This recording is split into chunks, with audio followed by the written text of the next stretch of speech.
Goddag. Mig, Lukas og Gammel, vi vil gerne lave et bevis for den her sætning, som man bruger til at regne procentregningen inden for potensfunktioner, som går under den her form. Og den her sætning, den siger, at fremskrivningsfaktoren for y er lige med fremskrivningsfaktoren for x i a'ene. Og den sætning, den kan også skrives på den her måde. Den har jeg måske set før. Men i dag vil vi forklare den her sætning for jer, som er den helt samme som den her. Og jeg vil gerne vise grafen for potensfunktionen. Og vores formel her, der siger vi så, for at finde det der har vi sagt vores start, y, og så slutter vi så med, eller så skal vi så finde y1. Og det vil så sige, at vi finder den tid, vi har fremskrevet med på y. Og for at finde vores x1, der har vi sagt det samme som vores y1, hvor vi så siger vores start for x, og så skal vi så finde det der ved at se, hvor lang tid der går, og det er så fremskrivningsfaktor. Her har vi så skrevet vores generelle formel op, som vi har for potensfunktionen, og sat vores punkter ind. Så kommer vi så videre til det her, ved at sætte nogle parenteser ind, ved hjælp af det, som vi har fået forklaret hernede, og heroppe er gammel. Og fra det her og til det her kommer vi videre til ved at bruge en hjælpesætning, som bagefter lidt om. Ja, og som Lukas snakkede om lige før, skal vi bruge en hjælpesætning, eller en regneregel, om man vil, for at komme herfra og til dertil, for ligesom at udrydde parenteserne. Og måden vi gøre det på, er ved at bruge den her regneregel eller hjælpesætning, som jeg vil prøve at vise for jer nu. Vi tager nogle tal, jeg vil prøve at tage nogle tal for at bevise for jer, hvordan man gør det. 3 gange 5 i tredje, for eksempel.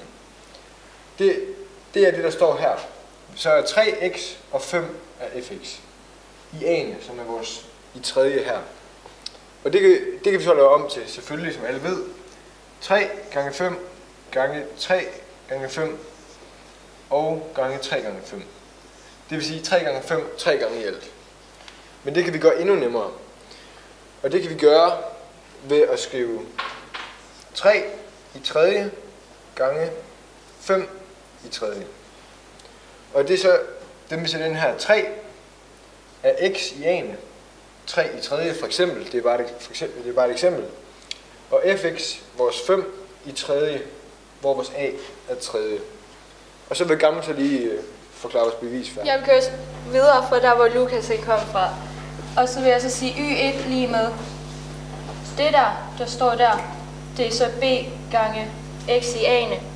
Men der vil jeg så sige y i stedet for, fordi det er så det samme.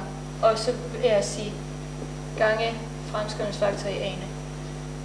Og så vil jeg lave det der om til det samme, som jeg har gjort der, ved at sige y gange f i y'ene lige med y gange fremskrivningsfaktor for x i a'ene. Og det der har jeg gjort, fordi at man kan skrive y1, som vi så har fået forklaret deroppe. Og så vil jeg så have de der to isoleret ved at sige y gange med fremskrivningsfaktoren for y divideret med y lige med y gange fremskrivningsfaktoren for x i a'ene divideret med y. Og så får vi så fy lige med fx i a'ene. Og så er vi nået dertil i vores video, hvor vi vil bruge vores formel til noget. Så derfor har vi stillet et eksempel på en opgave op, som lyder: find a ud fra de to fremskrivningsfaktorer 1,30 og 1,25. Og den vil Lukas og Gammel så forklare, hvordan man regner ud. Nu er vi så kommet dertil, hvor vi skal finde vores a ud fra vores fremskrivningsfaktor.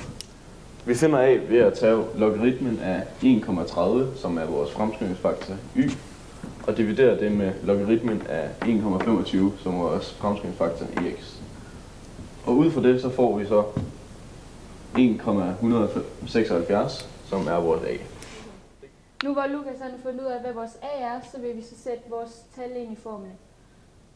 Og det vil så sige, at vores fy det er 1,30, og vores fx det er 1,25. Og vores a det er 1,176.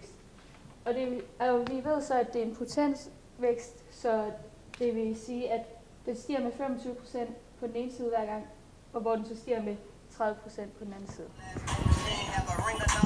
On last night, nigga, that nerve. That good. Good. Over and out.